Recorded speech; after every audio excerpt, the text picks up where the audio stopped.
अस्सलामु अलैकुम बिस्मिल्लाहिर रहमानिर रहीम। एक दिन सुल्तान महमूद गजनवी दरबार में आया। तमाम मसाहिब और वज़रा हाजिर खिदमत थे।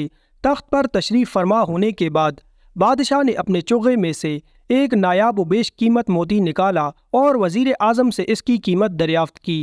वज़ीर ने कहा, ये तो बहुत नायाब मोती लगता है और मेरे ख़याल में कुछ नहीं तो 1 मन सोने के बराबर तो इसकी कीमत होगी। सुल्तान ने वज़ीर की तारीफ़ की और फिर उसे हुक्म दिया कि आप इस मोती को तोड़ डालिए। वज़ीर दस्त बस्ता होकर बोला कि जहाँ पनाह, मैं तो आपके ख़जानों का मुहाफ़िज़ हूँ और आपका खैर ख्वाह हूँ। मैं इस कीमती मोती को तोड़ने का तसव्वुर भी नहीं कर सकता। सुल्तान ने खुश होकर उसे खलअत अता की और फिर वही मोती नायब वज़ीर को दे दिया और उससे भी कीमत लगाने को कहा।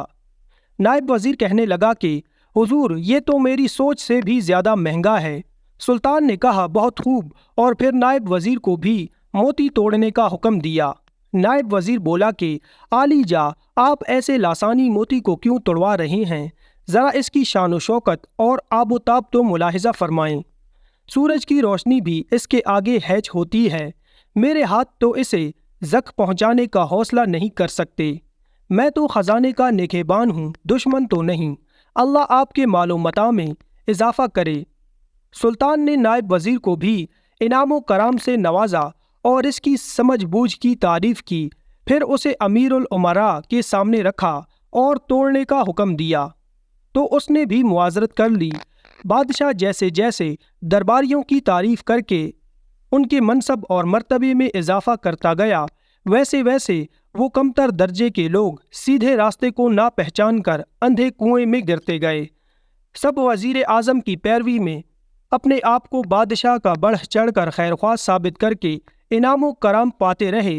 बेशक तकलीद इस दुनिया का एक सुतून है, मगर आजमाइश के लम्हात में जो लोग अपनी इनफरादियत कायम नहीं रखते वो जलील व रुसवा हो जाते हैं। जब सुल्तान ने सब उमरा की आजमाइश कर डाली तो फिर वो मोती अयाज को दिया और परखने को कहा। अयाज ने कहा कि आली जा, मेरा हर अंदाज़ा इस मोती की कीमत से कम होगा। सुल्तान ने कहा, बहुत खूब, अब इसे तोड़ दो। अयाज ने आओ देखा न ताओ उस मोती को एक पत्थर से तोड़ डाला। मोती पत्थर की चोट से चूरा चूरा हो गया। वो गुलाम अपने आका की आजमाइश के तरीक़ों से वाकिफ़ था, इसीलिए किसी इनाम या लालच के धोखे में नहीं आया।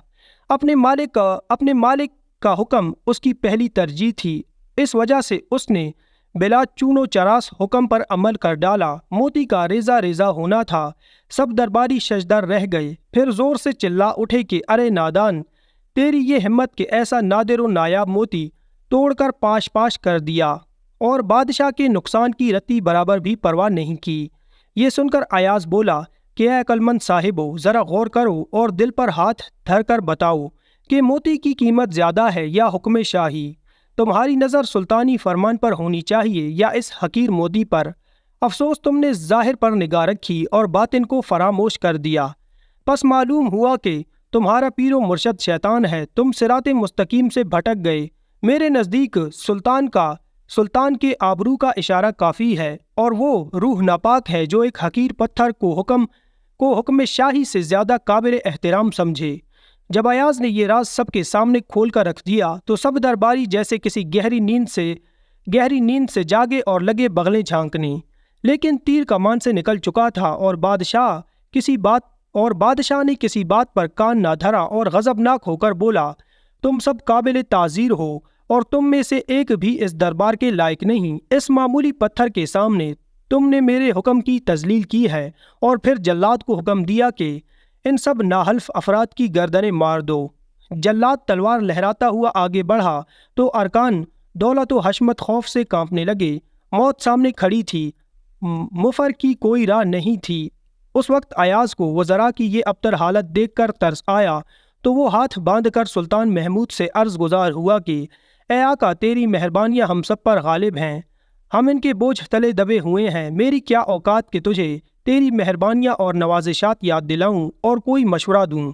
लेकिन इन सब नादानों और मुजरिमों की गर्दनें भी तेरी ही दीवार पर टिकी हुई हैं। बेशक ये शिकस्त खा गए, मगर इतना तो हुआ कि अपनी गलती और जुर्म से बाखबर हो गए। अब इस गुमराही से लौटकर तेरी तरफ आना चाहते हैं। تو تو انہیں معاف کر دے، کیونکہ تیرا کرم ہی ان کی آخری امید ہے۔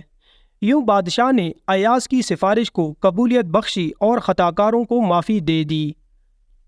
حاصل کلام: میرے دوستو، اس حکایت میں ہم سب کے لیے بہت کچھ موجود ہے۔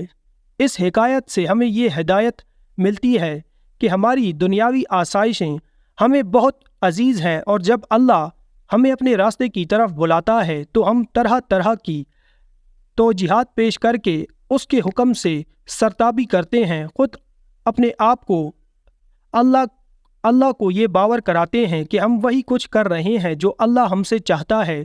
ہم اکثر یہ بھول جاتے ہیں کہ ہمیں آرام و آسائش کی یہ زندگی دینے والا بھی تو اللہ ہے۔ تو اگر وہ چاہتا ہے کہ ہم اس کی راہ میں اپنا مال خرچ کریں تو ہم فوراً اس کے حکم پر عمل کیوں نہیں کرتے؟ اللہ کا حکم ماننے میں